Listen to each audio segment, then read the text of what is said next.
kisah Islami tentang Nabi Muhammad SAW dengan anak yatim di hari Idul Fitri. Seperti yang telah kita ketahui, Nabi Muhammad SAW menaruh perhatian yang besar kepada anak-anak yatim. Pada suatu hari raya, Nabi Muhammad SAW pergi keluar rumah untuk melaksanakan sholat Idul Fitri. Sementara anak-anak sedang bermain dengan gembira di jalanan. Namun, di kejauhan tampak seorang anak kecil sedang duduk berseberangan dengan mereka yang sedang bermain. Dengan pakaian sederhana dan tampak murung, ia menangis terseduh. Melihat hal itu, Nabi Muhammad SAW segera menghampiri anak tersebut, lalu berkata, "Nak, mengapa kau menangis dan tidak bermain bersama mereka?" Anak kecil itu tidak mengenali bahwa orang dewasa yang berada di hadapannya adalah Nabi Muhammad yang merupakan utusan Allah. Ia pun menjawab, "Paman, ayahku telah meninggal. Ia mengikuti Nabi Muhammad dalam menghadapi musuh di sebuah pertempuran. Tetapi ia gugur di dalam medan pertempuran tersebut." Nabi Muhammad SAW mendengarkan dengan seksama rangkaian peristiwa dan nasib malang yang menimpa anak tersebut. Anak itu pun melanjutkan ceritanya. "Aku menikah lagi. Ia mengambil warisanku yang merupakan peninggalan ayah.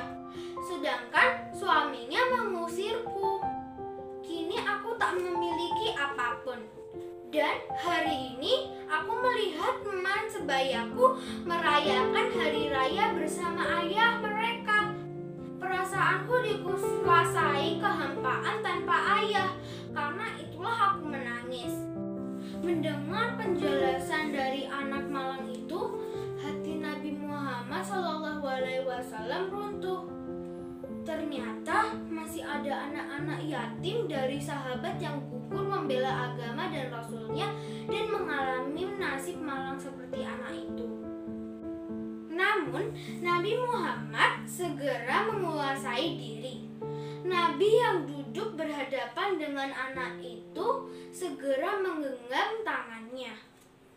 "Apakah kau sudi jika aku menjadi ayahmu, Aisyah menjadi ibumu, Ali menjadi pamanmu, Hasan dan Husain menjadi saudaramu, dan Fatimah sebagai saudarimu?"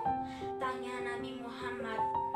Mendengar tawaran itu, seketika anak itu mengerti bahwa di hadapannya adalah Nabi Muhammad SAW. "Kenapa tak sudi, wahai utusan Allah?" jawab anak ini dengan senyum terbuka. Nabi Muhammad kemudian membawa anak angkatnya pulang ke rumah. Di sana anak ini diberikan pakaian terbaik. Ia dipersilahkan makan hingga kenyang. Penampilannya diperhatikan lalu diberikan wangi-wangian. Setelah selesai, ia keluar dari rumah Nabi Muhammad SAW dengan senyum dan wajah bahagia. Melihat penampilannya yang sudah berbeda, para sahabatnya yang semula sedang main bersama mulai bertanya, "Sebelum ini kau menangis, namun kini kau tampak gembira."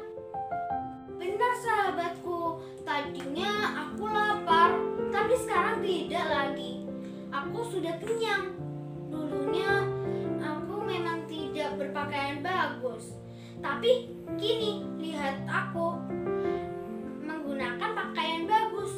Dulu memang aku anak yatim, namun sekarang aku memiliki keluarga yang sangat perhatian. Nabi Muhammad ayahku, Aisyah ibuku, Ali pamanku, Hasan dan Husain saudaraku, dan Fatimah saudariku. Bagaimana aku tidak bahagia? Mendengarkan cerita sahabatnya, mereka tampak menginginkan nasib serupa sampai salah satu berkata, "Coba saja ayah kita juga gugur dalam peperangan itu, sehingga kita juga diangkat sebagai anak oleh Nabi Muhammad." Lalu waktu terus berjalan, usia semakin bertambah. Kebahagiaan anak ini pun lenyap. Selang beberapa tahun setelah itu, Nabi Muhammad SAW meninggal dunia. Meratapi kepergian ayah angkatnya yang paling mulia, ia keluar rumah dan bersedih. Sungguh menyedihkan. Kini aku kembali terasing. Aku bukan siapa-siapa lagi. Aku kini menjadi yatim yang kesepian, katanya sambil menangis sedih. Sehingga Abu Bakar As-Siddiq yang menyaksikan anak ini segera memeluknya. Sayyidina Abu Bakar kemudian mengambil pengasuhannya. Wallahu alam, semoga kisah ini dapat mempertebal iman kita dan semakin percaya terhadap kebesaran dan kuasa Allah Subhanahu wa taala. Amin ya rabbal alamin. Demikian kisah Islami Nabi Muhammad SAW dengan anak yatim di Idul Fitri. Semoga dapat menjadi teladan bagi kita semua. Wassalamualaikum warahmatullahi wabarakatuh.